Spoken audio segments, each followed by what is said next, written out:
भी न चेला, है स्वार्थ पूर्ण यह निश्चय एक मेला।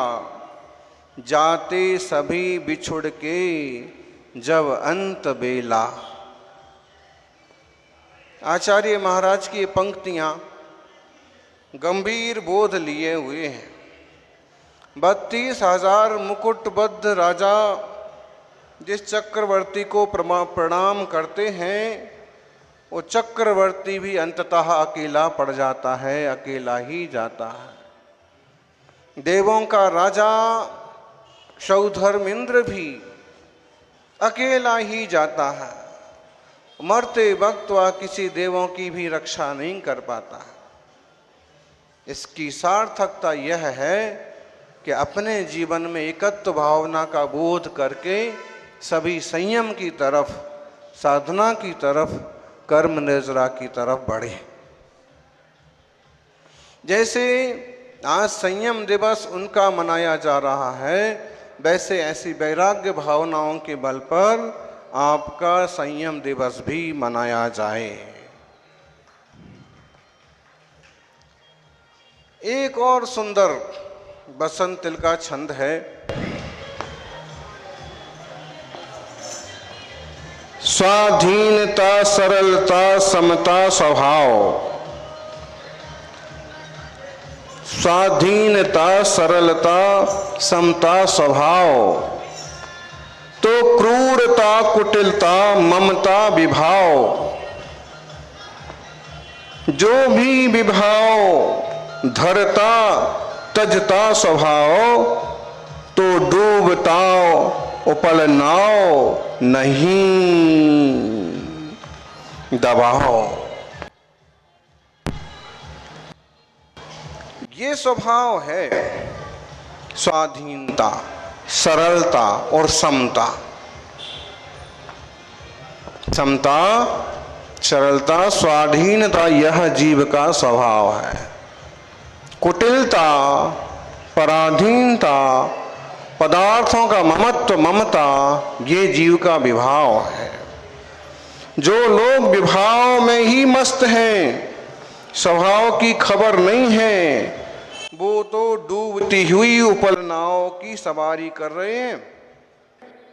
उनका नहीं है। ऐसे सार गर्भित मार्गदर्शन करने वाले अब आप परीक्षा में पास हो गए हैं, तो ऐसे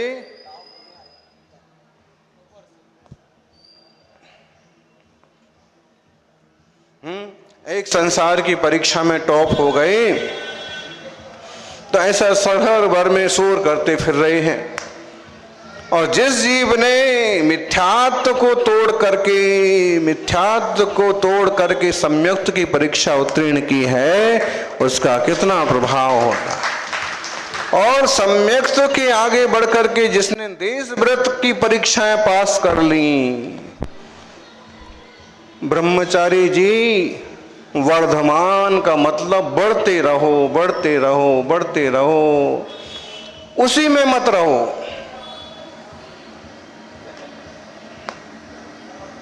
अब क्या बताएं, गुरुजी कहते थे कि जैसे विद्यमान 20 तीर्थंकर होते हैं ना, ऐसे ही कुछ ब्रह्मचारी भी विद्यमान होते हैं। ऋषियां भी विद्यमान होती हैं, उसमें और कदम आगे बढ़ाओ।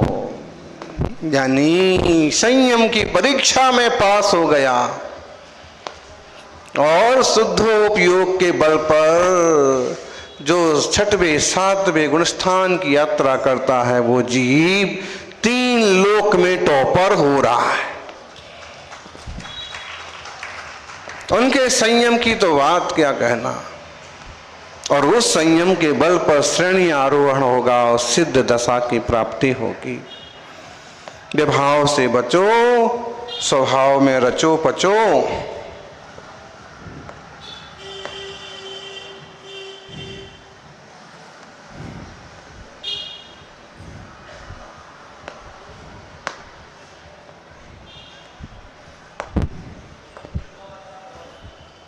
कभी जिंदगी में कोई समस्याएं खड़ी हो जाएं, तकलीफें आ जाएं। कल एक माँ आई, हम कैंसर से पीड़ित हैं, ऑपरेशन तो हो गया लेकिन फिर भी दवाइयाँ चलती हैं और तकलीफ है।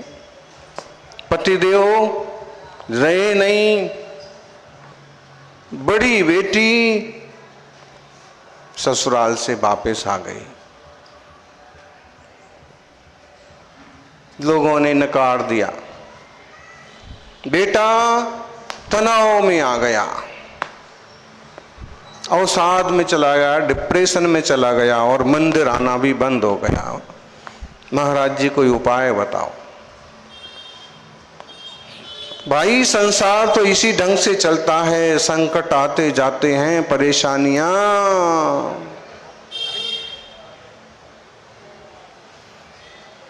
किसी के बैंड बज रहे हैं खुशी के और किसी के बजते हैं शोक के।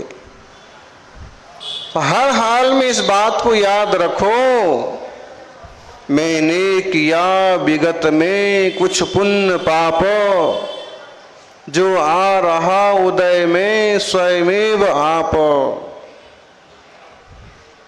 कुछ किया है पुण्य पाप तो उदय में आ रहा है।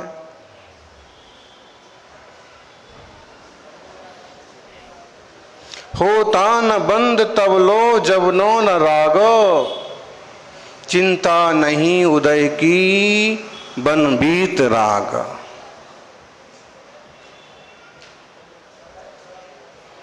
रयन मंजूसा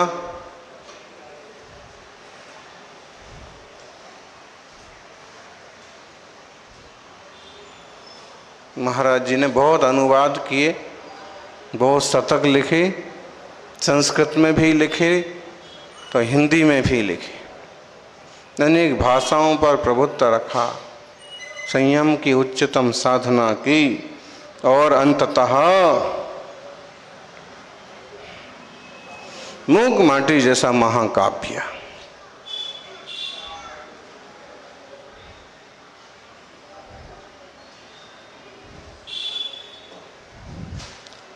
अंतरंग लक्ष्मी के साथ बहिरंग लक्ष्मी की उपलब्धि प्रायः तीर्थंकरों के प्रकट रूप से दिखती है, लेकिन वो वैभव आचार्य महाराज ने भी पाया।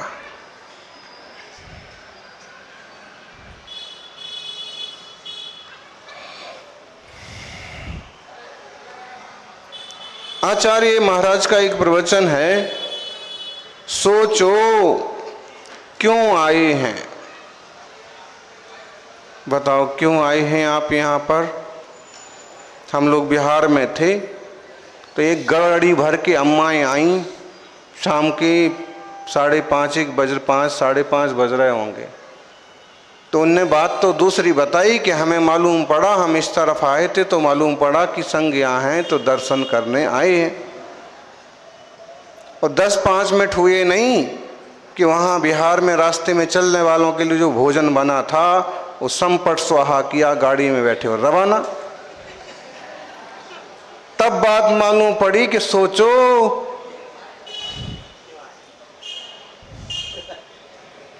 अरे भाई बिहार का रास्ते में चलने वालों का पहले ध्यान रख लो।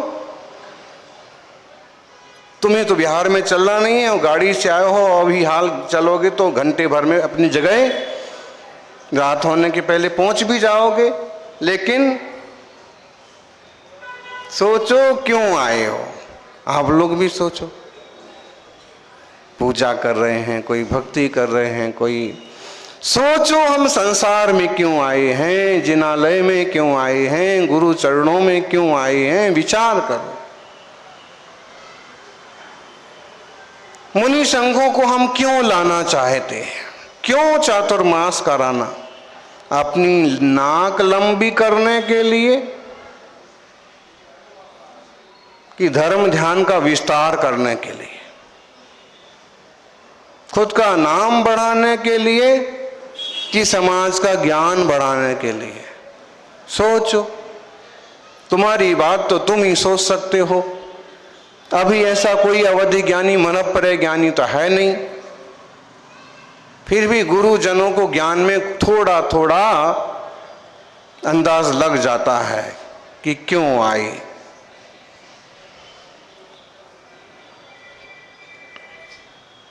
लेकिन खुद के सोचने की बात है। हम किसी तरफ जा रहे हैं, कहीं कुछ कर रहे हैं तो सोचो, और ये तुम्हारे सोचने पर ही निर्भर करता है कि कौन सा आश्रय बंद होने वाला है, संबर निर्जरा होने वाली है कि तीव्र आश्रय बंद होने वाला है। अभिप्राय से आश्रय बंद होता है और अभिप्राय बदलने से संबर निर्जरा। उन्हीं मुनि मुद्रा को देख करके बहुमान का भाव आया, धन्य तपस्वी, तो आपका संबर निर्जरा का रास्ता खुल गया। और तपस्वी दिगंबर मुद्रा देख करके आसाधना का भाव आया, तीव्र आश्रय बंद हो गया।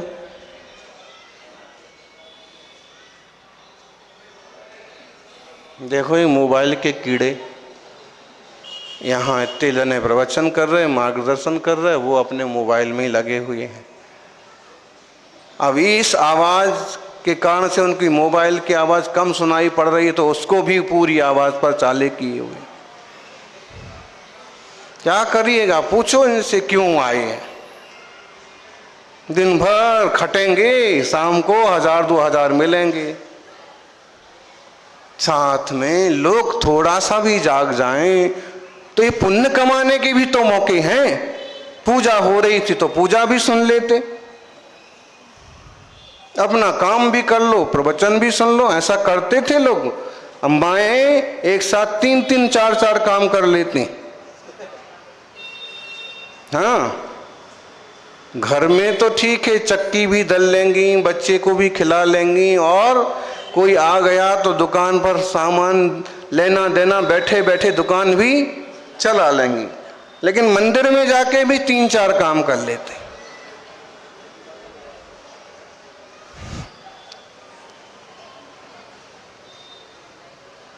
अभिषेक भी देख लेंगी, सूत्र जी भी पढ़ लेंगी, महाराज जी का प्रवचन चल रहा होगा तो, जाप बाकी होंगे तो, किसी सहेली से मिलना जुलना बाकी होगा तो।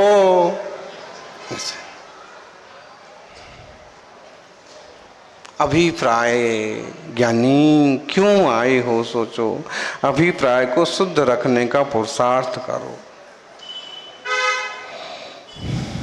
दुनिया को देखते देखते खुद को भूल गए। अब दुनिया को देखना बंद करो, खुद को देखो। खुद को पाने का रास्ता है। समझ में आई? बोले महाराज हाओ।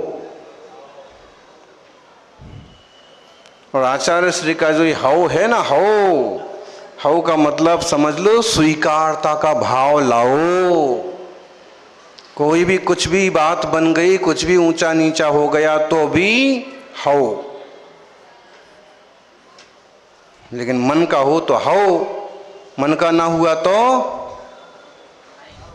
नहीं, नहीं हो गई। स्वीकारता का भाव बढ़ाएंगे तो आत्मीयता बढ़ी रहेगी। और जो नवीन शिक्षा नीति के संबंध की बात है, चूँकि आचार्य श्री की उसमें कुछ दखल और भूमिका रही है, ये अच्छी बात है। बाकी जितना कुछ जैन दर्शन के प्रति होना चाहिए था, न्याय मिलना चाहिए था, वो नहीं हो पा रहा। नालंदा में यूनिवर्सिटी खुली, टोटल महात्मा बुद्ध केंद्रित, तीर्थंकर महावीर की भी हुआ निर्माण, निकटवर्ती निर्वाण भूमि और उनकी प्रवास और चातुर्मास भूमि हैं। कांतिलाल जी साहब, सितंबर साहित्य में तो नालंदा में ही तीर्थंकर महावीर के 2-3 चातुर्मास बताए गए। तो बताइए, इतनी बड़ी यूनिवर्सिटी खोली, उन पर एक चेयर ही स्थापित कर देते, एक विभाग ही बना देते तो गुरु जी का जितना प्रभाव रहा उसका कुछ उपयोग हुआ, लेकिन जितना जो कुछ जैन धर्म दर्शन के साथ न्याय होना चाहिए वो अभी हो तो नहीं पा रहा। गिरनार जी की बात ले लो, कल परसों नेमिनाथ भगवान का मोक्ष कल्याणक है, देश भर से लाखों लोग जाने के इच्छुक हैं, पहुंच रहे हैं। ऐसे में भी बोले कोई लाड़ू नहीं चढ़ेगा। मोदक प्रसन्नता का प्रतीक है, हम कोई श्राद्ध मनाने नहीं आए हैं, हम उनके निर्वाण कल्याणक की तिथि में मोदक समर्पित करने आए हैं। गणपति के हाथ में भी मोदक है। कोई अर्घ नहीं चढ़ेगा। अर्घ मतलब क्या? श्रीफल होंगे, फल होंगे। कोई बात है? जयकारा नहीं होगा साहब। ये भारत है कि कोई और देश है? जो भारत मूलतः जिनकी भूमि है,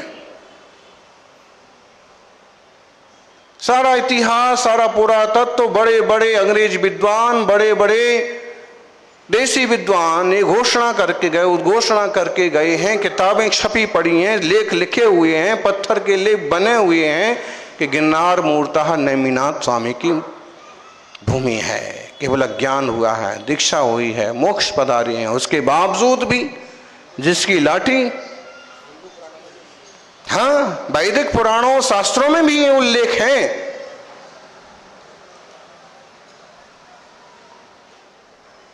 इसी जनवरी फरवरी में हम लोग वहीं थे, खूब उपद्रव हुआ। शुरुआत तो बहुत अच्छे से ही हुई, लेकिन आखिरी में जो कुछ चीज़ें, जब थोड़ी सी शक्ति यहाँ से पैदा हुई तो वहाँ से भी कुछ ज़्यादा ही उपद्रव हो गया। लेकिन फिर भी हम ये बोल के आए थे आखिरी सेकंड लास्ट प्रवचन में भी कि हम अभी भी ये आशा करते हैं कि बाबा लोग भी साथ में जैनों को लेकर के नेमिनाथ भगवान का निर्वाण कल्याणक मनाएं। मिलजुल करके मनाने की, मिलजुल करके चलने की हमारी परंपरा है। अब कितना मिलजुल के कर रहे हैं वो जाने है। नेमिनाथ भगवान जाने कि गुरुदेव दत्त जो भगवान नेमिनाथ के गणधर भी कहलाते हैं,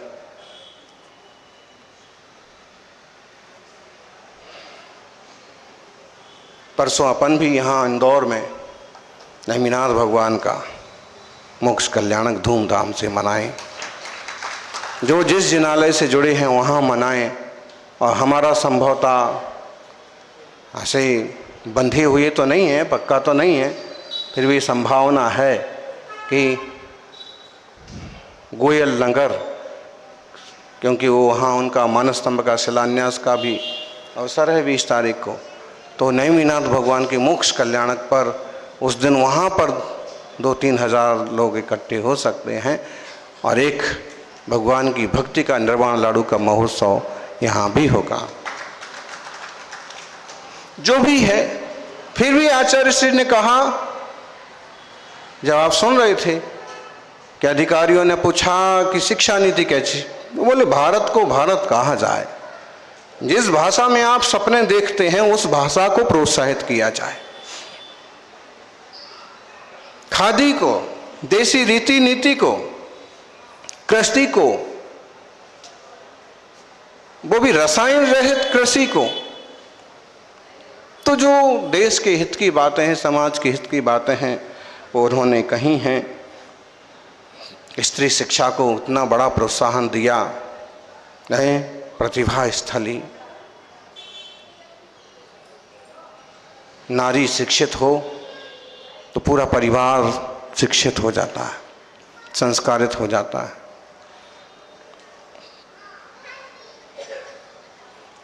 आचार्य महाराज का बहुत बार सानिध्य रहा।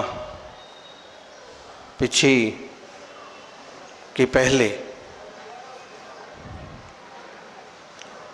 सागर में, मोराजी में, हम लोग जिस छात्रावास में रहते थे वो खपरेल था पहले, फिर आचार्य महाराज के सानिध्य में ही उसका शिलान्यास हुआ।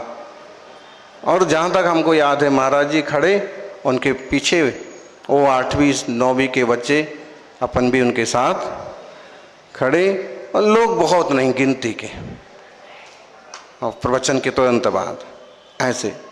तो इस तरह से वाचना चला करती थी। हमारी अपनी सुबह शाम की क्लास स्कूल चलती थी। वाचना में भी कभी कभी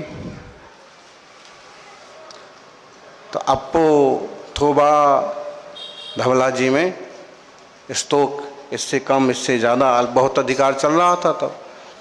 वो तो अब मालूम पड़ा कि 16 किताबों में से तब कौन सी किताब चल रही होगी, जब अपन ने उसको पूरा 16 किताबें हुई हैं धवला जी की।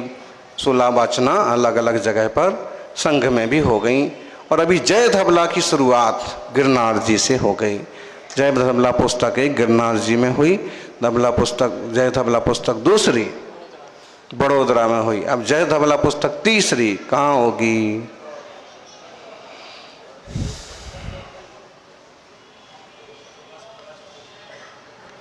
चातुर्मास में वाचनाएं बड़ी ग्रंथों की प्राय नहीं होती। उसमें दूसरे ग्रंथ जैसे इस बार राजवार्तिक, लब्धिसार, ऐसा कुछ योगसार प्रावृत,